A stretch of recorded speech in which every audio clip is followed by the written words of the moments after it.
BJD सरकार में जगन्नाथ जी का मंदिर भी सुरक्षित नहीं बचा है। पिछले 6 साल से श्री रत्न भंडार की चाबी का अता पता नहीं है। लोकसभा चुनाव के बीच ओडिशा में भी चुनाव होने हैं। नवीन पटनायक क्या एक बार फिर मुख्यमंत्री पद की शपथ ले पाएंगे, ये एक बड़ा सवाल है। लेकिन बीजेपी भी इस बार लगातार दावा कर रही है कि वो सरकार ओडिशा में बनाने जा रही है।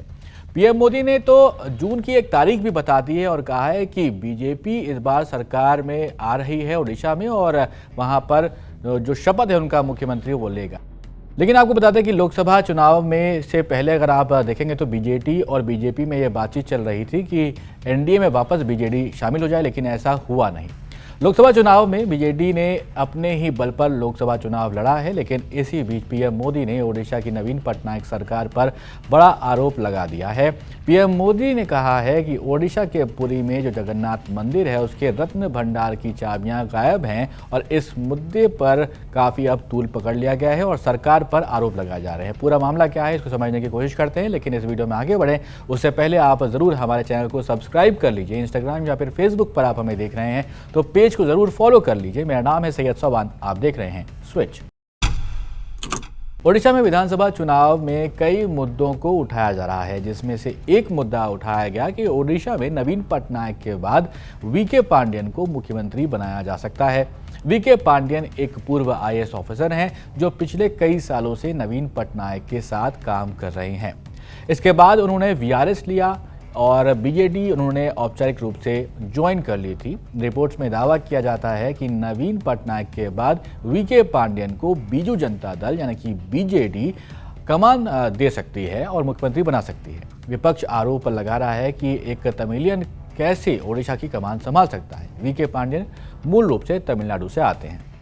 लेकिन अब एक और मुद्दा है पुरी के जगन्नाथ मंदिर के रत्न भंडार की चाबी गायब है और पटनायक सरकार के पास इसका जवाब नहीं है। पीएम ने ये आरोप लगाया है और आपको बता दें यहाँ पर कि इस मंदिर का जो खजाना है इसी रत्न भंडार में रखा हुआ है, लेकिन सालों से चाबी गायब है। पीएम मोदी का कहना है कि ओडिशा की सरकार में मंदिर भी सुरक्षित नहीं है। पिछले 6 साल से ये चाबियां गायब हैं और किसी को मालूम तक नहीं है। अब आपको रत्न भंडार के बारे में और जानकारी देते हैं। ओडिशा में भगवान जगन्नाथ का प्रतिष्ठित मंदिर है और जगन्नाथ मंदिर के रत्न भंडार को लेकर जनता में काफ़ी आस्था है। ये रत्न भंडार मंदिर के तहखाने में बताया जाता है कि पिछले कई सालों से और कई सदियों से जो भक्त हैं और जो पूर्व राजा रहे हैं वो भगवान जगन्नाथ, भगवान बलभद्र और देवी सुभद्रा को जो भी कीमती आभूषण देते थे वो यहाँ पर रखे हुए हैं। बताया जाता है कि रत्न भंडार 2 भागों में बटा हुआ है। बाहरी रत्न भंडार करीब 39 साल पहले खोला जा चुका है। इसमें भगवान के पहने जाने वाले आभूषण रखे हुए हैं। रिपोर्ट में दावा मिलता है कि इस तहखाने को 1984 में खोला गया था। हालांकि जो भीतरी तहखाना है उसकी चाबी गायब है। माना जाता है कि इसमें भगवान के ज़्यादातर कीमती जो आभूषण है वो रखे हुए हैं। बताया जाता है कि विधानसभा में 1978 में जो जानकारी दी गई थी उसके हिसाब से 12,000 तरीके के सोने के आभूषण यहाँ पर इसमें मौजूद हैं। सवाल अभी भी यह है कि चाबी आखिर मिल क्यों नहीं रही है। अभी तक आखिरी बार 1984 में इसे खोला गया था। इससे पहले 1978, 1926, 1905 यानी कि 4 बार इस खजाने को खोला जा चुका है। इसके बाद साल 2018 में ओडिशा हाई कोर्ट ने सरकार को इंस्पेक्शन करने के लिए इस तहखाने को खोलने के आदेश दिए थे।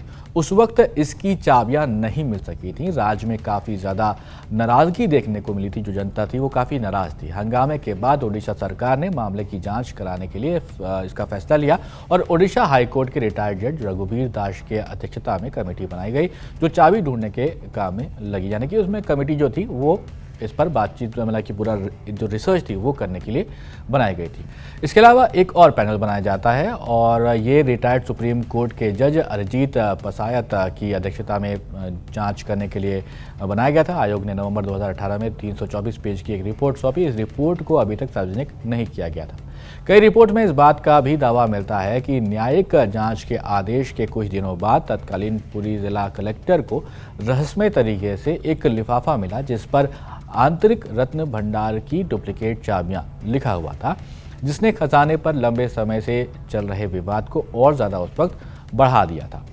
पीएम मोदी लोकसभा चुनाव के प्रचार प्रसार में लगे हुए हैं। पीएम मोदी पूरी लोकसभा उम्मीदवार संबित पात्रा के लिए रोड शो कर रहे थे और इसी दौरान एक बार फिर जनसभा करते हुए उन्हें जनता को संबोधित किया और ये मुद्दा फिर से उठाया। ऐसा नहीं कि पीएम मोदी ने चाबी खोने का मुद्दा पहली बार उठाया हो, इससे पहले भी कई बार ये मुद्दा उठ चुका है बीजेपी की तरफ से। पीएम मोदी के अलावा अमित शाह और बीजेपी के जो कई बड़े नेता हैं लगातार इस मामले में नवीन पटनायक सरकार को घेर रहे हैं, उन पर सवाल खड़े कर रहे हैं। ओडिशा में लगातार आरोप नवीन पटनायक सरकार पर विपक्ष लगा रहा है, उस पर निशाना साध रहा है। 2009 में बीजेपी और बीजेडी का साथ छूट गया था। इसके बाद फिर साथ आने की कोशिशें हुई लेकिन बात नहीं बन सकी। अब इस चाबी के ढूंढने के मुद्दे को चुनावी मुद्दा बना दिया गया है। अब इस पूरे मुद्दे पर बीजेडी का क्या कहना है वो भी आपको यहाँ पर बता देते हैं। बीजेडी का कहना है कि जुलाई में जब जगन्नाथ रथ यात्रा होगी तब रत्न भंडार को खोला जाएगा। सरकार का कहना है कि जो कमेटी इसकी जांच के लिए बनाई गई थी वो अभी भी इस पर काम कर रही है। अब इस पूरे मुद्दे पर बीजेपी एक तरफ कह रही है कि जो चाबी है उसका जो मामला है वो जब सरकार बनाती है उड़ीसा में तो आकर वो जो रिपोर्ट है उसको सार्वजनिक कर देगी। सच सामने आ जाएगा कि कौन इसमें जो है कल्प्रिट है, कौन यहाँ पर इस बात को छुपा रहा है कि वो चाबी खो गई थी। अब इस पूरे मुद्दे को आप समझ गए होंगे कि आखिर ये जो जगन्नाथ मंदिर है वहाँ पर ये जो तहखाना है जहाँ पर खजाना रखा हुआ है उसकी चाबी आखिर गई तो गई कहाँ, इस मामले में अभी तक क्या कुछ हुआ है।